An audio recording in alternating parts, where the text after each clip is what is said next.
누가복음 9장과 10장 그리고 마태복음 10장 이런 장들은 예수님께서 제자를 파송하시는 내용이 기록되어 있습니다. 제자를 파송하는 장면에서 성경이 강조하려는 것과 사람들이 관심을 갖는 것이 조금은 다른 것 같습니다. 일단 1절과 2절을 다시 한번 읽어보겠습니다. 그 후에 주께서 따로 70인을 세우사 친히 가시려는 각 동네와 각 지역으로 둘씩 앞서 보내시며 이르시되 추수할 것은 많되 일꾼이 적으니 그러므로 추수하는 주인에게 청하여 추수할 일꾼들을 보내주소서 하라입니다. 사람들은 이 구절에서 추수하는 일꾼 여기에 주목하는 것 같습니다. 본인을 추수하는 일꾼이라고 생각하고 옆에 있는 성도에게 추수하는 일꾼이 되자고 권면을 하고 일꾼의 자세나 태도에 대해서는 제자도라고 부르고 일꾼이 가져야 하는 성격에 대해서는 충성, 희생, 헌신을 강조하는 그런 설교나 그런 성경 공부, 그런 큐티를 아주 자주 보았습니다. 그런데 저는 이 구절에서 추수하는 일꾼에 관심이 있는 것이 아니라 그 다음에 나오는 표현, 즉 추수하는 주인에 관심이 많습니다. 일하는 사람의 입장에서 중요한 것은 주인이 누구냐, 주인이 어떤 존재냐라는 겁니다. 그 주인에 따라 일꾼의 신분, 일꾼의 역할, 일꾼의 처지 등이 모두 달라지게 되니까 주인이 누구인가, 주인이 어떤 사람인가를 잘 살펴야 합니다. 우리 주변에서 너무나 당연한 것이고 동서고금 남녀노소를 막론하고 어디에 취업을 할 때나 어느 선생 밑에 제자로 들어갈 때나 또는 어떤 운동에서 레슨을 받으려고 할 때나 언제든지 사장이 누구인지 궁금해하고 선생이 어떤 사람인지 알고 싶어하고 코치가 어떤 스타일로 가르치는지 따져보고 조사해보고 관찰해봅니다. 좋은 주인을 만나게 되면 적게 일하고 편하게 일하고 대신 많은 보상을 받을 수 있고 혹시 나쁜 주인을 만나면 죽어라 일하고 주말에 야간에 휴일에 특근은 다 해가면서도 보상은 조금밖에 못 받는 불행을 당할 수도 있습니다. 여하튼 주인을 잘 만나야 합니다. 성경은 어떤 사람을 뽑을까, 즉 일꾼의 자격이나 일꾼의 역량에 대해서 많은 내용을 할애하지 않습니다. 성경은 그 일꾼에게 어떤 일을 시킬까, 즉 그 일꾼이 해야 할 일에 대해서 많은 지시사항이나 필수 항목들을 나열하지 않습니다. 도리어 성경은 하나님에 대해서 많은 분량을 할애하고 하나님에 대해서 많은 내용을 기록하고 있습니다. 하나님의 존재, 하나님의 성품이나 속성, 하나님의 권세와 능력, 하나님의 마음과 기준과 가치와 원리와 방식, 하나님의 뜻과 목적 등 온통 하나님에 대하여 계시하고 있습니다. 그 중에 누가복음 10장에서 하나님에 대해 알려주는 내용은 추수하는 주인입니다. 이번에도 누가복음 10장에서도 성경이 계시하는 하나님의 모습은 일하시는 분, 줄여서 일꾼입니다.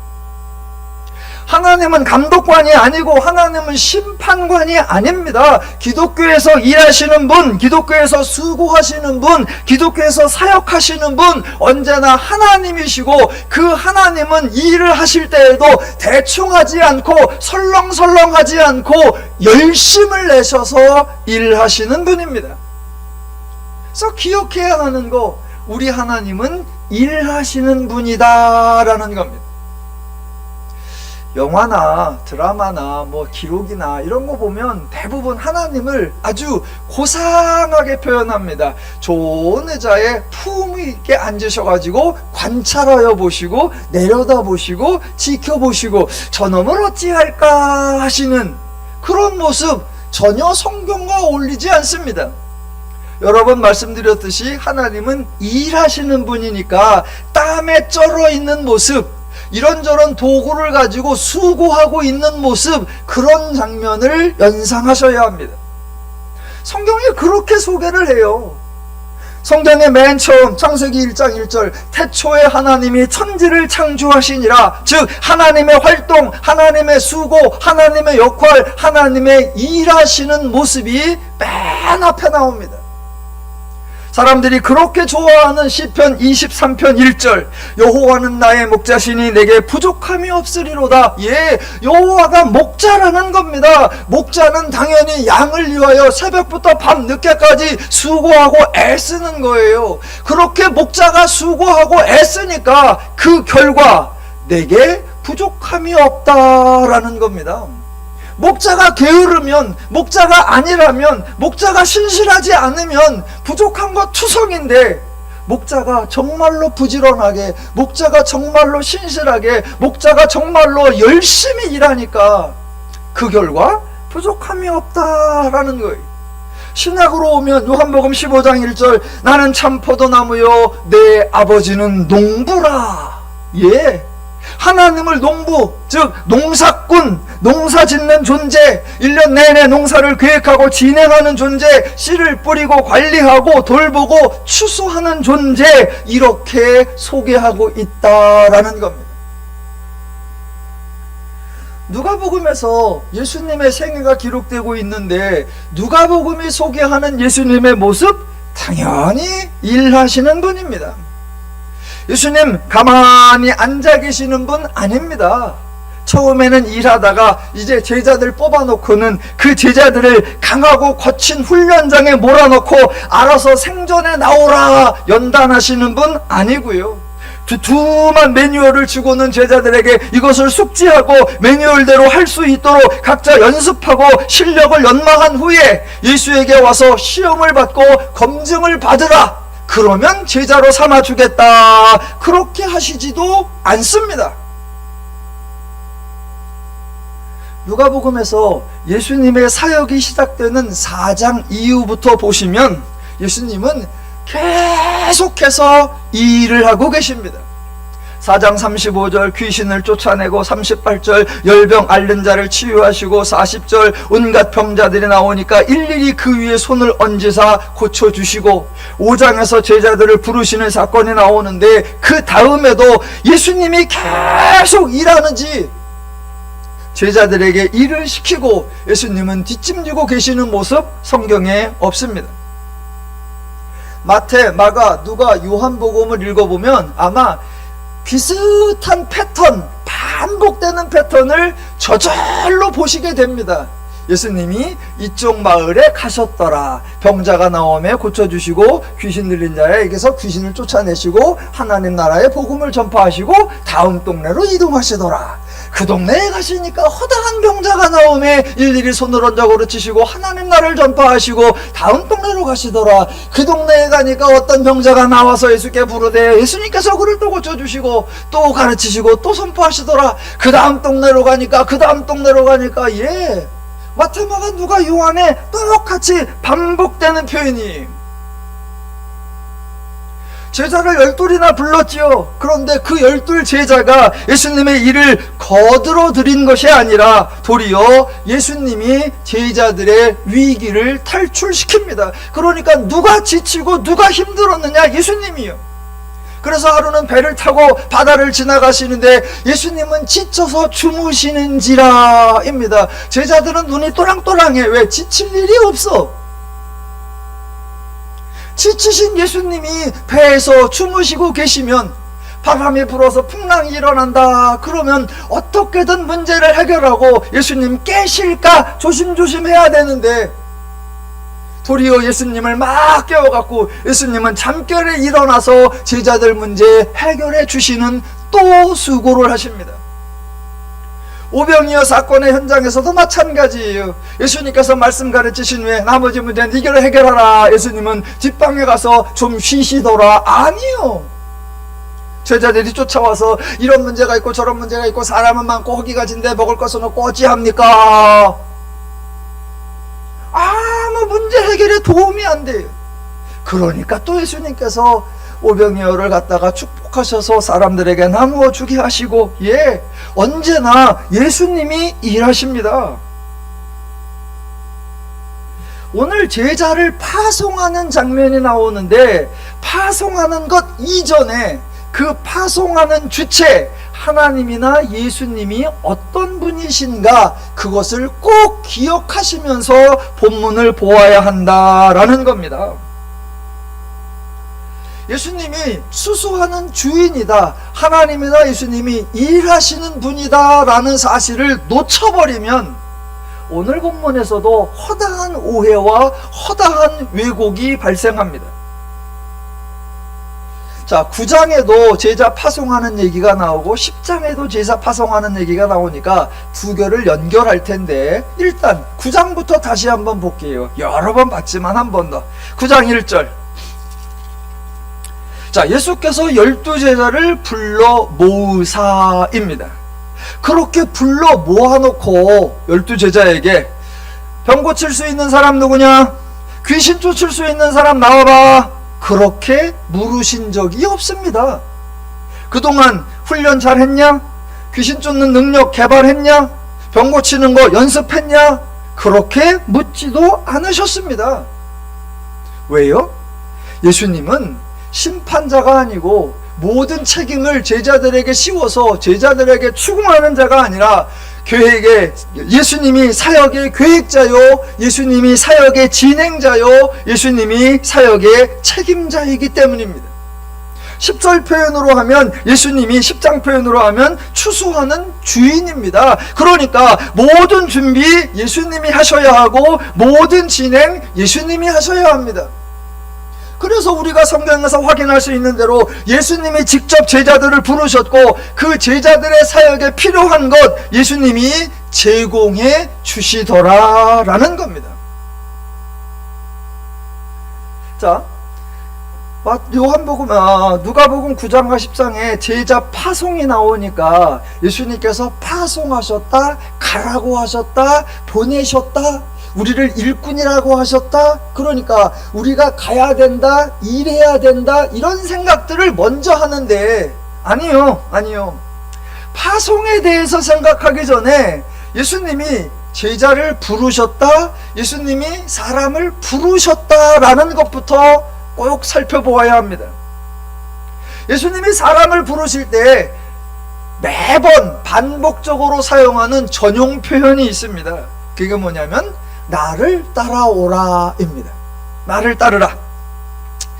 베드로를 부르실 때 마태복음 4장 19절 나를 따라오라. 레위를 부르실 때 누가복음 5장 27절 나를 따르라. 누가복음 9장 59절에도 나를 따르라 였습니다. 그러니까 예수님이 제자들을 보내기 이전에 예수님께로 오라, 나를 따르라 라고 했다는 사실을 기억하셔야 됩니다. 자, 예수님이 나를 따르라 라고 했을 때 무슨 모습을 따르라고 했죠? 만약 여러분이 예수님을 따라가려고 하면 여러분이 따르고자 하는 그 예수님은 어떤 모습이죠? 내가 따라가야 하는 그 예수님의 삶은 어떤 삶이죠? 혹시 예수님은 본인이 힘들고 어려운 길을 가셨습니까? 그래서 제자들에게 너희도 힘들고 어려운 내 길을 따라오라 라고 하신 건가요? 아니면 반대로 예수님은 즐겁고 평안한 길을 가셨습니까? 그래서 너희들도 즐겁고 평안한 나와 같은 길을 가기를 원한다, 나를 따라오라 라고 하셨나요? 예수님이 공생애를 사셨는데 그 삶은 시련과 역경의 삶을 사셨습니까? 그래서 제자들에게도 너희들도 고난의 길로 가자, 너희들도 십자가의 길로 가자, 너희들도 가시밭길로 가자, 이 나의 삶, 시련과 고난과 역경과 아픔과 근심의 이 삶을 나를 따라오라 그렇게 하셨나요? 아니면 예수님은 즐겁고 신나고 평안하고 행복한 삶을 사셨습니까? 그래서 사람들에게 너희도 즐겁고 신나고 행복한 나와 같은 삶을 살아라, 그런 의미의 나를 따르라 라고 하셨습니까? 예수님이 어떤 삶을 사셨는가를 알아야 내가 따라가야 하는 모습이 무엇인 줄 알고, 예수님이 어떤 삶을 사셨는 줄 알아야 예수님이 나를 보내서 나를 파송해서 보여주고 알려주고 초청하라는 그 삶이 무엇인지를 소개할 수 있지요.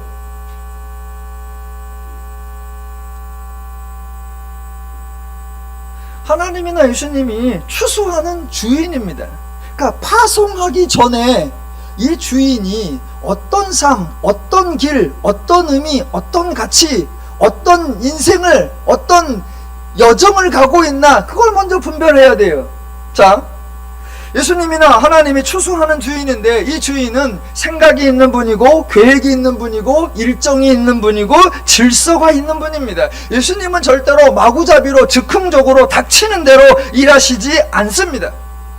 그래서 종종 사람들이 하는 말, 예수님은 왜 그렇게 많은 일들을 겪냐? 예, 그냥 강림하시자마자, 탄생하시자마자 바로 십자가 지시면 간단하지 않냐? 아니요, 그렇게 안 하셨어요. 강림하셔서 30년을 기다리셨다가 또 3년을 행하십니다. 또 아니, 등장을 하셔서 30세쯤에 침례를 받고 사역을 시작하시면 바로 궁극적 목적이 십자가잖아. 그럼 바로 예루살렘으로 가서 바로 십자가 지면 간단하게 끝나는 거 아니야? 아니요, 예수님 그렇게 안 하셨어요. 강림하셔서부터 십자가 질 때까지 33년이라는 기간을 보내셨고, 침례를 받은 후부터 십자가를 질 때까지도 또 온갖 갈릴리 사역과 주변 사역을 다 이루시고 그 다음에 예루살렘으로 가십니다. 구약에 그리스도에 대하여 예언된 것을 순서대로 하나씩 하나씩 이루어 가셨고, 제자들에게도 장차 예수 자신이 어떻게 될 것인가 하나하나 알려주셨습니다. 의인을 부르러 온 것이 아니라 죄인을 부르러 왔다라고 예수님의 사역의 성격에 대해서 설명하셨고, 장차 인자가 많은 고난을 받고 장로들과 대제사장들과 서기관들에게 버림받아 죽임을 당하고 제3일에 살아나야 하리라 라고 과정과 결론도 선포하셨습니다.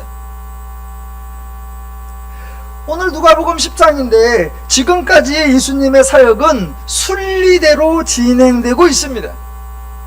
언제까지요? 예, 끝까지요. 예수님의 사역은 순리대로 이루어지고 있고 예수님의 사역은 형통하고 있습니다. 종종 사람들이 오해하는데, 예수님은 사역 초반에는 승승장구하다가 막판에는 유대교 종사자들, 유대의 왕, 로마의 총독들 때문에 상황이 역전되어서 고난받다가 죽임을 당하는 실패로 끝이 났다라고 생각하시면 완벽한 오해입니다. 예수님의 사역은 처음부터 끝까지 모든 것이 순리대로, 계획대로, 순탄하게, 형통하게 아주 잘 진행되고 완벽하게 이루어진 것입니다. 고난 갑자기 당한 거 아니고요, 배신, 믿는 도끼에 발등 찍힌 거 아니고요, 죽음, 졸지에 험한 꼴을 당하고 사역이 중단되어 끝나버린 것 절대로 전혀 아닙니다. 예수님은 예수님의 사역에 대해 어느 곳에서도 예상이 없이 발생한 일 없고요, 결코 의도하지 않았는데 일어나서 고생하고 시련과 역경을 만나서 어려움을 당한 거, 발생해서는 안 되는 일이 발생해서 어쩔 수 없이 포기하는 거, 그런 거 하나도 없습니다. 그러니까 예수님에 대한 이미지, 고난 당하신 분, 어려움 당하신 분, 아픈 시간을 보내신 분, 갈등하신 분, 아니요. 예수님 그러면 딱 떠올리셔야 됩니다. 순리대로 되신 분, 예정대로 이루신 분, 모든 게 형통하신 분, 모든 게 끼깔나게 잘 이루어지신 분. 그래, 정말 멋진 삶을 사셨고 정말 자유로운 삶, 행복한 삶, 풍성한 삶, 신나는 삶을 사셨어. 나도 따라가고 싶어. 이렇게 생각되셔야죠. 제가 예수님에 관한 그림이나 사진 이런 걸 지난주에 좀 살펴봤어요. 인터넷에 많이 뒤져봤어요. 그랬더니 뭐 성당에 그려있는, 아니면 그리스 정교회에 있는 그런 벽화에 그려있는 그런 거나 오늘날 많은 성화들에 나오는 거나 한 가지 공통적 특징이 있더라고요. 그냥 제 생각에. 여러분, 또 겨울이니까 그 뭐 눈을 찍었더니 거기서 예수님의 얼굴이 나왔다고 하는 그런 꺼먹고 하얀 거, 그 사진, 그런 걸 포함해서 한번 생각해 보세요. 예수님에 대한 그림이나 예수님에 대한 사진에서 예수님은 어떤 표정을 짓고 계시던가요? 여러분이 보았던 예수님에 대한 이미지, 여러분에게 떠오르는 예수님에 대한 이미지는 어떠세요? 제가 보니까 예수님께서 판대소하는 모습이 없어요.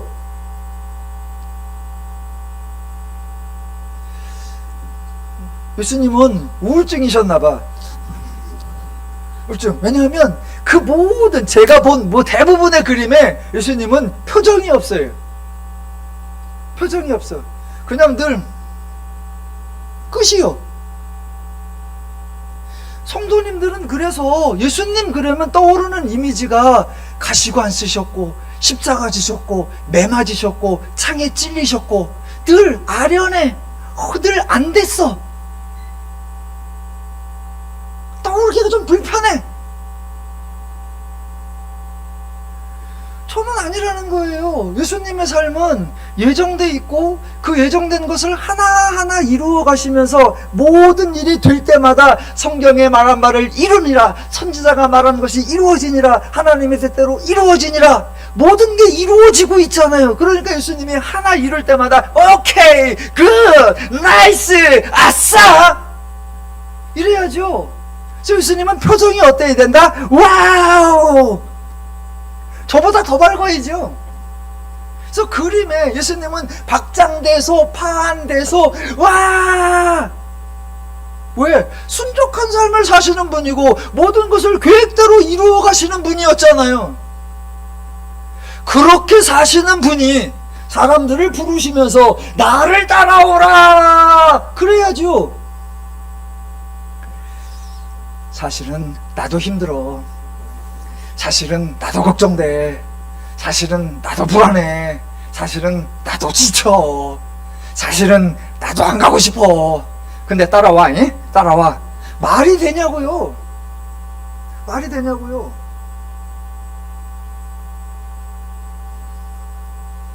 그러니까 지금 제자를 파송한다는 장면에서 우리가 일꾼이야? 일꾼이니까 가서 충성해야 돼. 이것부터 따지지 마시고 지금 예수님이 제자들을 부르실 때 나를 따라오라 라고 부르시고, 그분은 모든 것을 순적히 모든 것을 형통하게 일해 가시는 그 분이 지금 계획에 따라 또는 순서에 맞게 또는 때에 임함에 제자들을 파송하고 있는데, 그 파송하고 있는 그 모습이 과연 어떤 말씀이고 어떤 의미일까, 그걸 생각해야 된다는 겁니다. 자, 그래서 이제 예수님이 제자들을 불러서 파송하실 때 하시는 말씀, 그게 3절입니다. 이제. 근데 3절을 읽고 오해하시면 안 됩니다. 일단 읽어봅시다. 갈지어다 내가 너희를 보냄이 어린 양을 이리 가운데로 보냄과 같도다 입니다. 기록된 대로라면 이런 일은 절대로 일어나서는 안 됩니다. 기록된 대로라면 예수님뿐만 아니라 어느 누구라도 이런 일을 해서는 안 되고, 상대방에게 이런 일을 시켜서도 안 되고, 더더군다나 종교의 이름으로, 신앙의 이름으로 이런 일을 강요해서는 안 됩니다. 누구보다도 인격적이고 인간을 사랑하고 인간을 위해 친히 수고하시는 예수님이 이렇게 무지몽매한 말씀, 극악무도한 행동을 하실 리가 없습니다.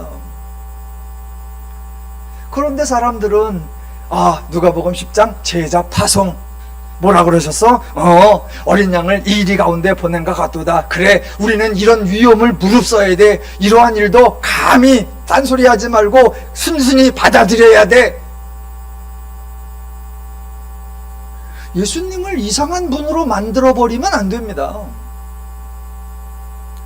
성경을 읽다가 간혹 예수님이 말씀하시는 게 납득하기 어려운 경우, 무슨 의미인지 분별하기가 쉽지 않은 경우가 종종 있지요. 예수님의 말씀이니까 순종을 하기는 해야 할 텐데 무조건 순종하기에는 조금 수긍이 되지 않는 경우가 있을 수도 있습니다. 그래서 예수님의 말씀이 이게 과연 그러한 건가 아닌가 분별하는 그 기준을 제가 하나 알려드리겠습니다.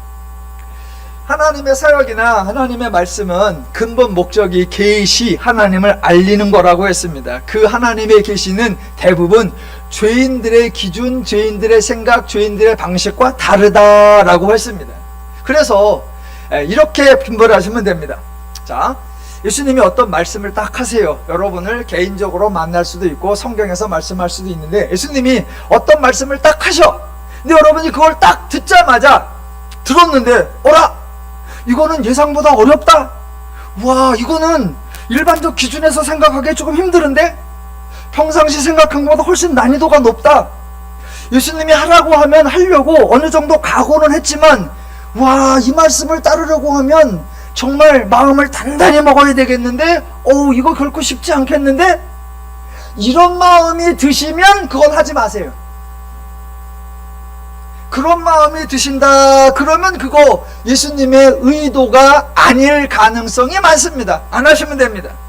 반대로 새해에는 내가 주님의 뜻을 한번 순종해 봐야지, 마음을 단단히 먹고 무슨 말씀을 하시든 내가 한번 순종을 해야지, 그렇게 준비를 딱 하고 있는데 예수님이 말씀을 하셔. 딱 들어보니까 뭐요? 이건 완전 식은 죽 먹기네? 완전 거저야. 이거 땅 짚고 헤엄치기네. 에이, 이런 건 누구나 다 할 수 있지. 내가 괜한 염려를 했네. 이런 생각이 드시면 그게 하나님의 의도예요. 동의를 안 하시면 마세요. 왜냐하면 우리 하나님의 사역 원리, 우리 예수님의 사역 원리, 가장 근본되는 원리가 뭐다? 은혜. 예, 은혜입니다. 은혜.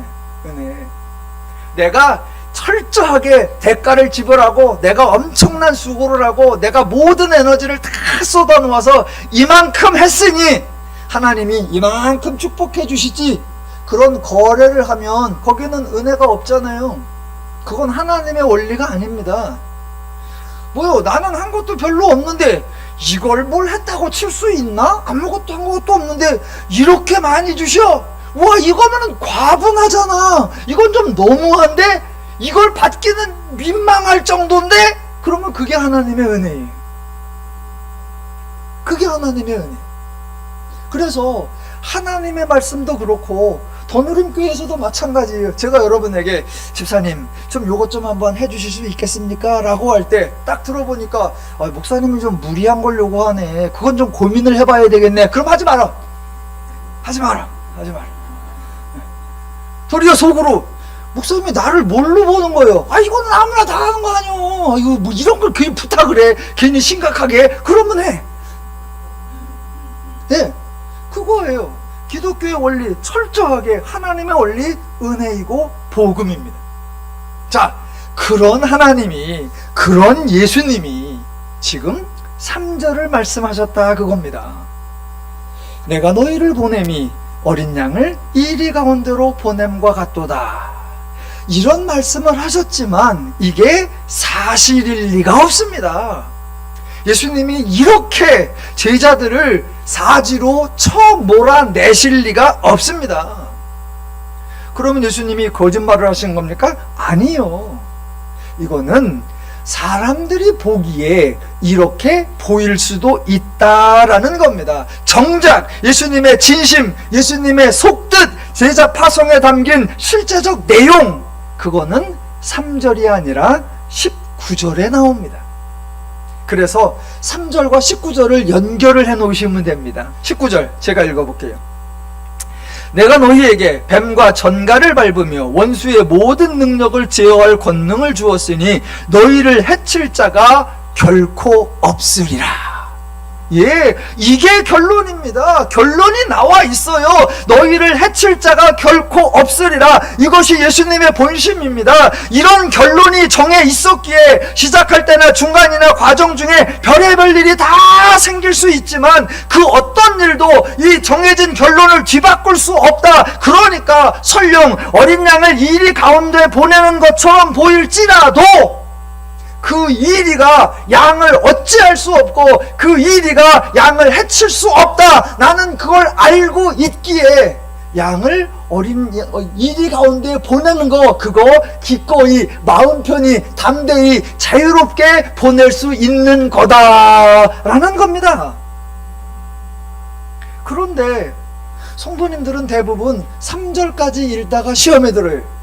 그래서 덜컥 시험에 들어서 그 다음 19절까지를 못 가. 아니요. 그 오해입니다.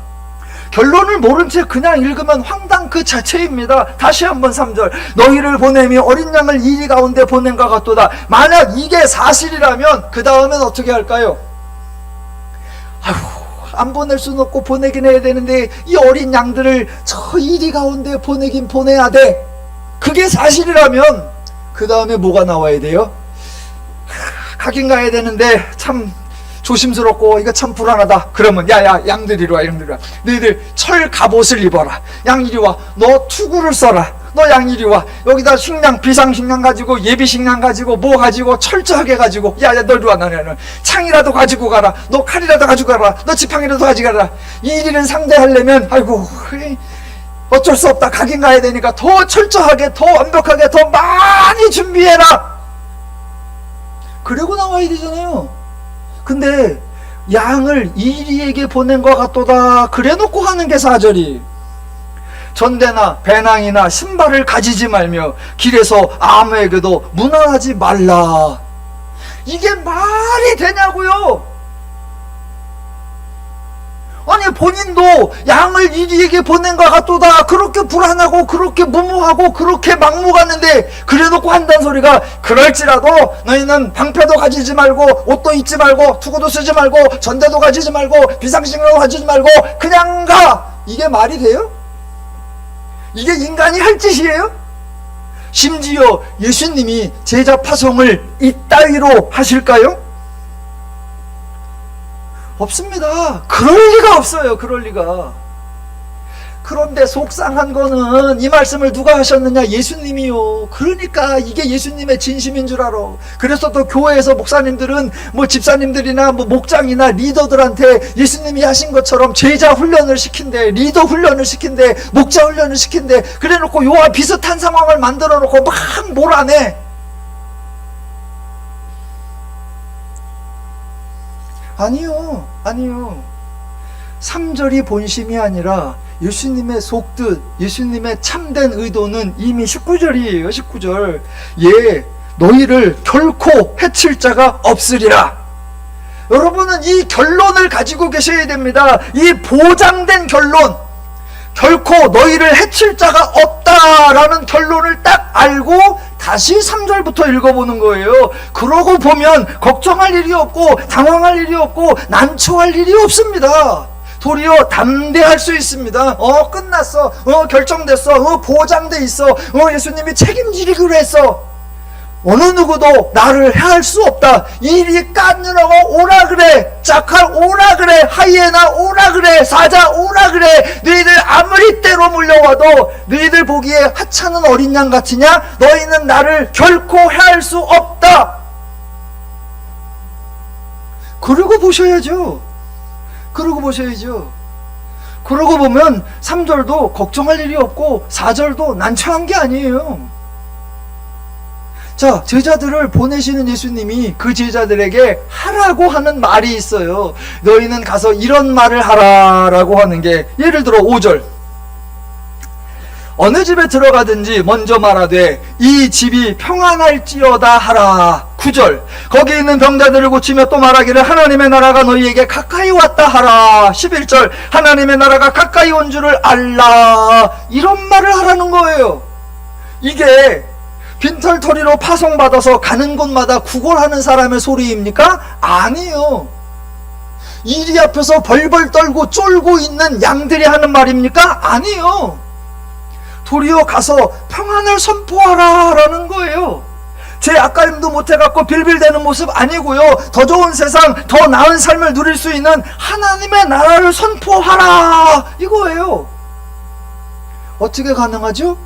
그 어느 누구도 결코 너희를 해할 수 없다, 보장되어 있다, 약속되어 있다, 확증되어 있다, 이 결론을 가지고 있기 때문에 가능한 겁니다. 예수님의 나를 따르라, 그거 제자들을 가시밭길로 끌고 가시는 거 아니고요. 제자들 파송하는 거, 양을 이리 소굴로 내치는 거 아닙니다. 정반대예요. 나를 따르라, 나의 자유와 평안과 순리와 형통의 삶으로 너희들도 함께 가자 이 말이고, 파송하는 거, 이 자유와 평화와 안식과 행복의 삶을 너희도 다른 사람에게 알려주어라 라는 거, 그거예요. 이 모든 거의 계획자, 이 모든 거의 공급자, 이 모든 거의 책임자 누구시다? 예수님이 진행하시는 겁니다. 예, 나를 따라오라 부담 느끼실 게 아니라 초청받은 기쁜 마음으로 가셔야 되고요. 가라, 불편한 책임을 져야 하는 떠맡는 부담감으로 힘들어하실 것이 아니라 기쁨으로, 난으로 베풀러 가시는 겁니다. 이게 기독교의 모습이에요. 그래서 성도 여러분의 모습도 마찬가지예요. 무슨 모습이어야 된다? 즐거우셔야 합니다. 행복하셔야 됩니다. 그렇다고 제가 여기서 다 같이 웃어봅시다, 그런 유치한 얘기는 안 하겠어요. 예, 즐거워야지요. 신나야지요. 행복해야지요. 제자들이 제자된 거 전부 다 은혜였지요.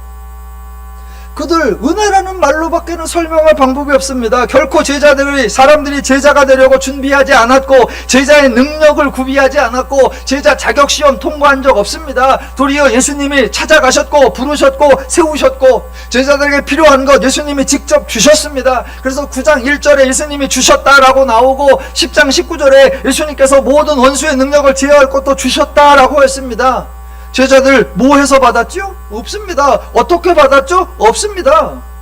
제자들 이런 거 구한 적도 없고요. 이런 거 받으려고 노력하고 시도하고 애쓴 적도 없습니다. 그런데 받았어요. 어떻게? 은혜로. 어떻게? 예수님이 주시니까. 예수님이 주시니까 제자들은 받아진 거예요. 받아진 거. 하나님이 주시는 원리 은혜라고 하고, 하나님이 주셔서 인간에게 받아진 거, 그거 은사라고 하는 겁니다. 모든 게 하나님의 은혜요, 하나님의 선물이요, 하나님의 축복입니다. 이게 기독교의 복음이에요. 제자들이 개인적으로 병을 고칠 수 있는 거 아니고요. 개인의 능력으로 귀신을 쫓아낼 수 있는 거 아닙니다. 예수님이 그들을 부르시고, 예수님이 그들에게 필요한 것을 주시고, 예수님이 파송하시지만 그들과 동행하시고, 그들을 통해서 예수님이 역사하시는 겁니다. 제자들도 이제 오늘 10장으로 이어질 건데요. 제자들도 처음엔 그걸 알았어요. 자, 나가서 예수님이 가라 그러니까 우리가 가서 뭔 병자를 고쳐요? 좀 부담됐죠? 그래서 아이고 제발 아무 병자도 안 만났으면 그랬겠죠? 근데 갔더니 또 하필 병자가 있네. 예수님이 하라는 대로 해보니까 우와, 병자가 고쳐지네. 제일 놀란 게 누구다? 제자 당사자죠. 와, 이게 대단히, 와, 이런 일이 이루어지다니, 와, 신나고, 와, 감격이고, 와, 놀랬지요. 그런데 보세요. 처음에는 신기하고 놀래고 당황하고 감격하는데 그런 일이 여러 번 진행됩니다. 그러면 그때부터 뭐가 생기냐? 예, 죄인의 고질병, 교만이라는 게 생깁니다. 나도 할 줄 아는데, 나도 이게 되는데, 와, 이제 나도 달라졌네? 처음에 그런 걸 구한 적도 없고 그거를 개발한 적도 없는데 주어져서 되어질 때는 감격하는데, 자기가 직접 가고 자기가 병자를 만나고 자기가 귀신을 만나고 자기가 무엇을 하다 보니까 내가 갔잖아, 내가 말했잖아, 내가 수고했잖아, 내가 안수했잖아, 내가 일했잖아, 이거 내가 한 거잖아, 이렇게 변해버립니다. 이게 죄인들의 고질병입니다. 자, 그게 변해가는 단계, 그래서 오늘 본문까지 이어져 보겠습니다. 자, 9장 1절에서 예수님께서 병자들을 고치는 권세와 능력을 주셨고, 그래서 9장 6절로 가니까 제자들이 두루 다니며 각 마을에 다니며 복음을 전하며 병을 고쳤더라 라고 나오고, 9장 10절에 가보면, 자 보세요, 9장 10절, 사도들이 돌아와 자기들이 행한 모든 것을 예수께 여쭈니입니다. 여러분, 여기서 제자들이 예수님께 자기들이 행한 모든 것을 여쭙다 그럽니다. 이 장면이 지금 어떤 모습일 것 같습니까? 아유, 단순하게 예수님, 우리가 가서요, 예수님이 하라고 하니까 어머 이런 일도 있었습니다, 예수님 이렇게 보고 드립니다, 그런 보고가 아니에요. 처음에는 그런 마음이 들었다 그랬습니다. 놀래고 기쁘고 감격하고. 그런데 여러 번 하다 보니까 내가 갔잖아, 내가 수고했잖아, 내가 일했잖아, 자기가 행한 것처럼 여겨집니다. 그래서 10절에 와서 행하는 게 뭐냐면, 예수님 이런 일이 있었습니다, 이게 아니라 예수님 제가 이걸 했습니다, 이 얘기예요. 자기가 행했다는 거예요. 그러니까 이어서 뭐가 나온다? 46절, 제자 중에 누가 크냐라는 변론이 발생하니입니다. 왜요? 서로 자기가 생각했다고, 자기가 했다고 하니까 누가 더 큰 일을 했나, 누가 더 중요한 일을 했나 라고 따지는 겁니다. 만약 보고한다고 합시다. 베드로가 나와서 예수님이 하라는 대로 하니까 예수님의 말씀대로 이런 일이 이루어졌습니다. 야고보가 와서 예수님이 하라는 대로 이렇게 하니까 이루어졌습니다. 바돌로메가 와서 예수님이 하라는 대로 이렇게 하니까 이런 일이 이루어졌습니다. 끝. 싸울 일이 없죠. 누가 크냐라는 변론이 일어날 수가 없습니다. 예수님, 제가 말입니다, 이 동네를 갔거든요. 갔더니 귀신이 하나 탁 나오는데, 아유, 가는 것도 그냥 간 게 아니야. 얼마나 힘들었는데, 얼마나 배고팠는데, 얼마나 방해가 많았는데, 그거 다 뚫고 제가 갔거든요. 갔더니 딱 귀신이 있어. 보는 순간 이건 되겠다. 그러다 제가 한번 했더니 와, 되더라고요. 예수님, 제가 말입니다.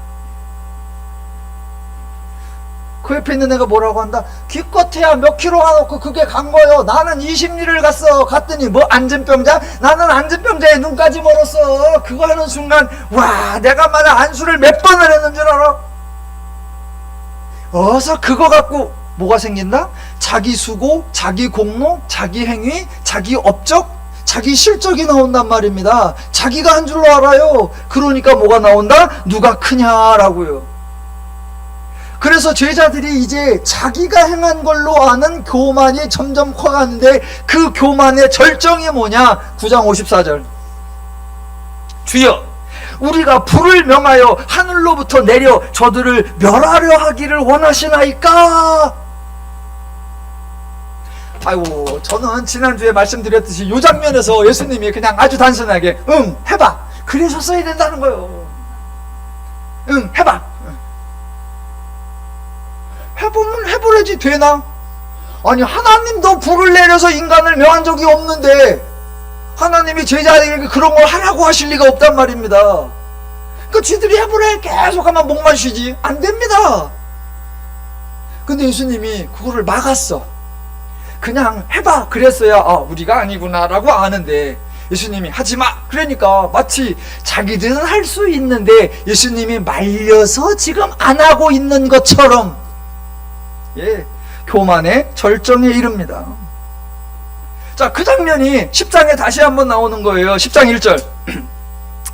자, 예수님이 따로 70인을 세웠고, 그랬더니 자, 세우면서 19절에 나왔던 것처럼 뱀과 전결을 밟으며 원수의 모든 능력을 제어할 권능, 그런 것도 주셨습니다. 그래서 그 70인이 각 동네와 각 지역으로 둘씩 갖고 가서 사역을 했고, 사역을 하고 돌아왔습니다. 돌아와서 하는 말 10장 17절,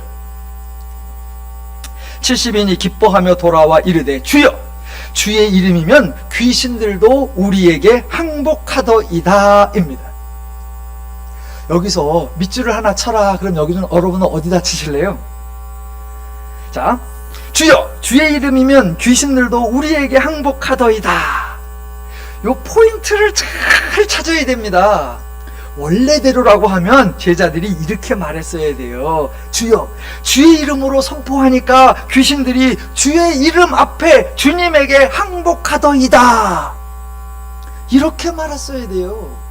이거 누구 능력이다? 주님의 능력. 누구의 권세다? 주님의 능력, 권세. 누구에게 항복하는 거다? 주님에게. 주의 이름으로 행하니까 그들이 주에게 항복하더이다. 이래야 돼요. 아니면 아주 교만에 꽉 차고 아주 빤빤한 놈들이라면 대놓고 이래야지. 주님이 말씀하셔서 내가 갔지요. 그래서 내가 한번 해보니까 아이고 귀신들이 나한테 딱 무릎 꿇고 나한테 항복하더라고요. 차라리 이러면 그래 죄인스럽다 이러고요. 신실하게 주님스럽던가 뻔뻔하게 죄인스럽던가. 그런데 요 제자들이 아주 교활하게 양다리를 딱 걸칩니다. 주여 주의 이름이면 귀신들도 우리에게 항복하더이다. 이렇게 가는 거예요.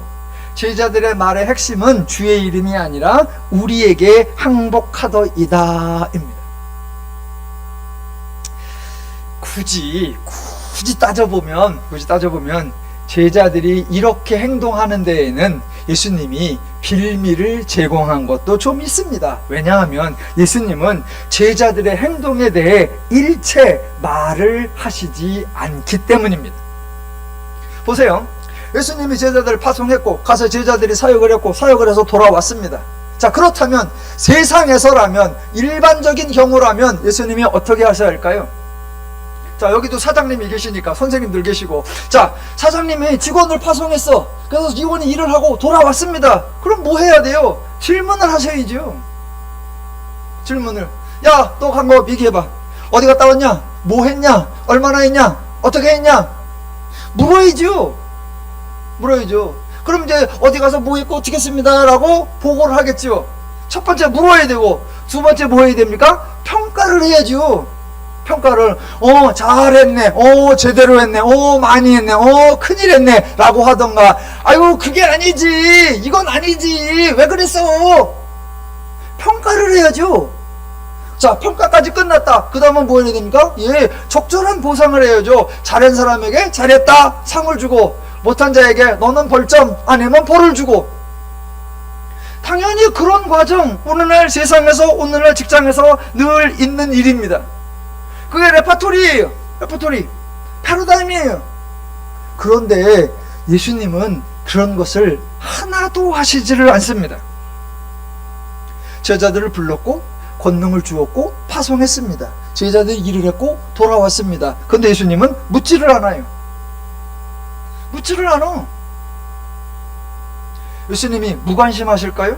아니요. 예수님은 그런 걸 궁금해하지 않으시나요? 아니요.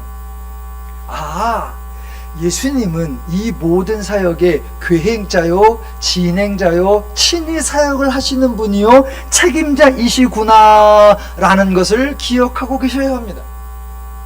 예수님이 제자들을 파송한다고 해서 예수님이 모든 것을 제자에게 위임하신 거 아닙니다. 제자들에게 위탁하신 거 아니에요. 이제 모든 것을 너에게 맡긴다. 나는 손 떼고 니들이 하는 걸 다 하고 나중에는 평가만 하겠다. 아니요. 그런 패턴은 기독교에 없습니다. 그런 패턴 예수님에게 없습니다. 예수님은 제자들을 불렀고 제자에게 필요한 거 예수님이 주었고 제자들을 통해 예수님이 직접 사역을 행하시는 분입니다.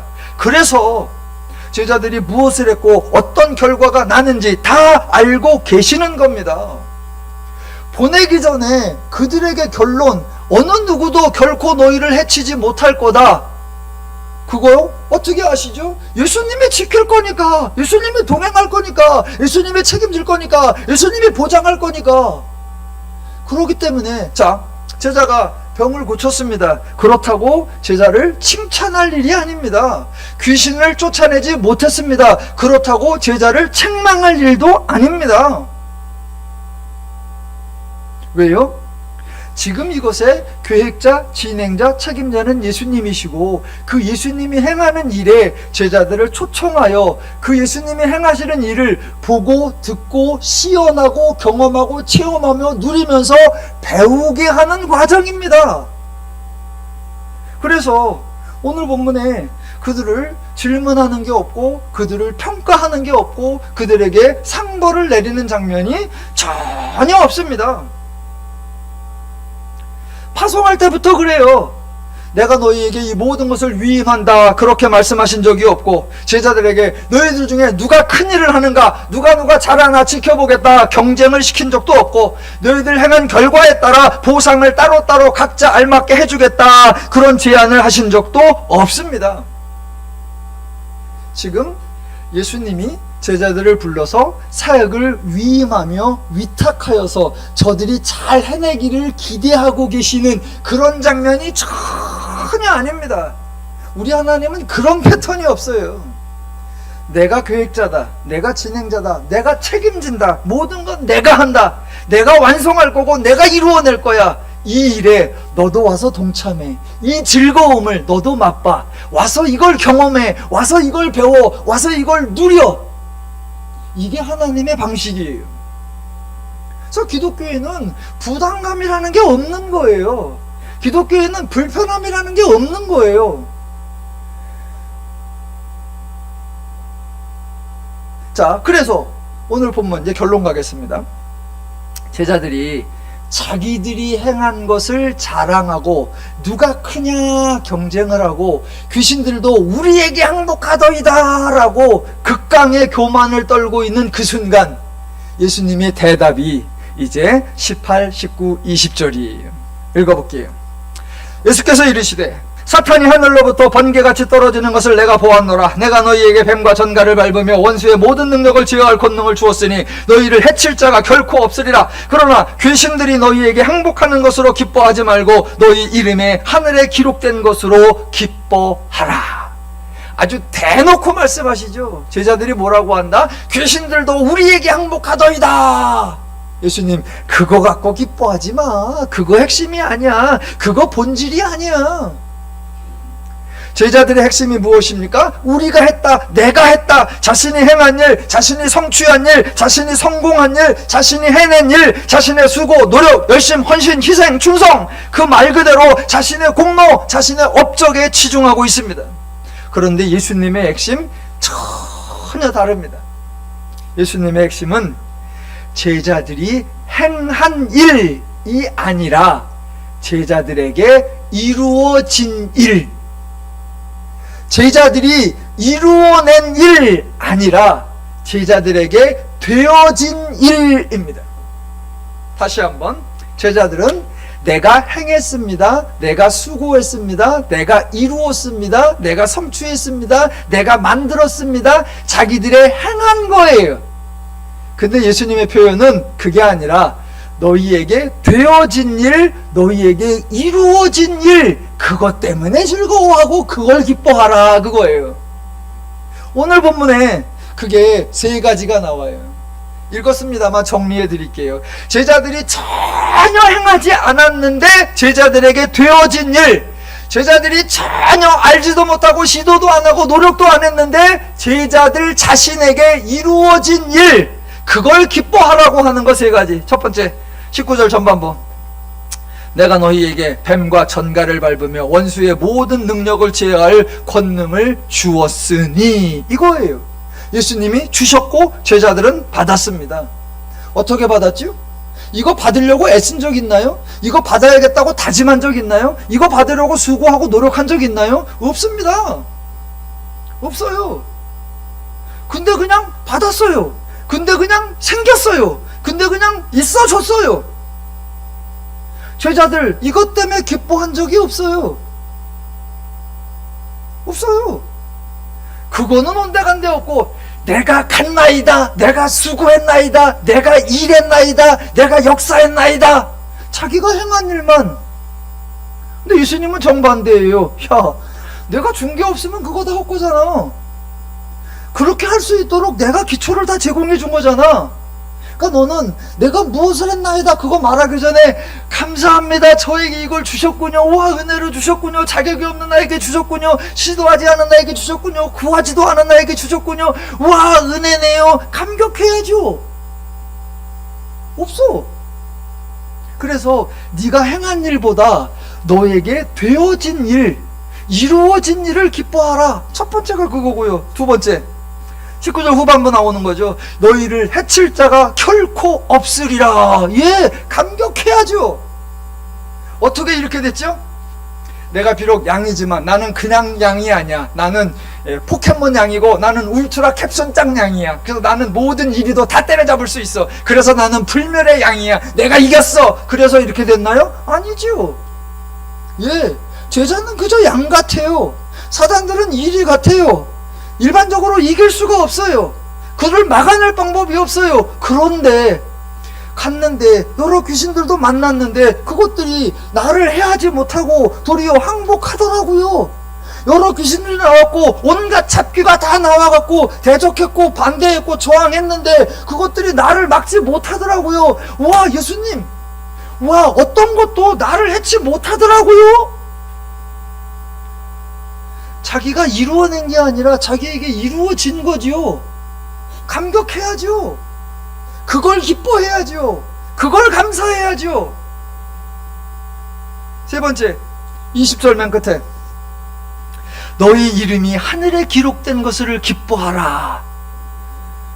이런 건 기뻐 안 해요. 왜? 기록된 줄도 몰라. 왜? 자기들이 하늘에 자기 이름을 기록하려고 그런 게 있는지도 몰랐고 어떻게 하는지도 몰랐고 시도도 안 해봤고 노력도 안 해봤고 수고도 안 해봤어. 지금도 써 있는지도 몰라. 지가 안 했으니까 모르죠. 그런데 너희 이름이 하늘에 기록되어 있어. 하나님이 너를 불렀고 하나님이 너희 하나님이 되어주셨고 하나님이 너희 책임자가 되어주셨고 어느 누구도 너를 해치 못하도록 하나님이 품어주시기로 했고 그래서 너희는 평안하고 형통하고 자유롭고 행복하고 즐겁고 신나는 삶을 살게 되어 있어. 아무도 감격을 안 해. 기껏해야 제가 귀신 쫓았거든요. 그래서 제가 병 고쳤군요. 그래서 왜? 이제 혼자 모든 병 다 고칠 수 있어? 해보라지. 되나?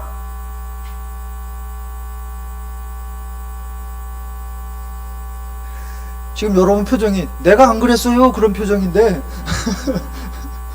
예, 모양새만 다르고 기준만 다르지 원리는 같아요. 우리도 조금만 뭐가 있으면 그거 한 걸로 생색내고 자랑하고 교만하고 갈등하고 경쟁하고. 아니요. 내가 행한 것에 집중하지 마시고 추수하는 주인께서 나에게 이루어 주신 일, 나에게 되어진 일, 내가 가져진 일, 내가 받은 일, 그것을 알게 되면 알면 알수록 감격하며 기뻐하며 누리게 되어 있는 것입니다. 예, 예수님은 그거예요. 뭔가를 해내라, 뭔가를 이루어내라가 아니라 추수하는 주인이 너에게 준 것을 알고 그 아는 것을 누려라. 그게 하나님의 명령이 아니고 성도의 의무가 아니라 그것이 성도의 축복이고 성도의 특권입니다. 예, 오늘 첫 예배예요. 대부분 첫 예배 때 뭐 하느냐? 두 주먹을 불끈 쥐고 올해는 어떻게 하겠다 다짐을 하고 각오를 하고 결단을 합니다. 그거 하지 말라고요. 그거 하지 말라고. 예, 힘 빼요, 힘 빼. 예, 주먹 풀어. 예, 예. 그런 거 하는 거 아니에요. 내가 무엇을 했는가, 내가 무엇을 할 것인가, 거기에 집중하지 마시고 하나님이 나에게 주신 은혜, 하나님이 나에게 주신 선물, 하나님이 나에게 주신 축복, 하나님이 나에게 주신 하나님의 마음과 기준과 가치와 원리와 방식, 그 모든 것들을 아시고 그대로 행하셔서 하나님의 모든 분복을 풍성히 누리는 복된 한 해가 되시기를 주님의 이름으로 축원합니다.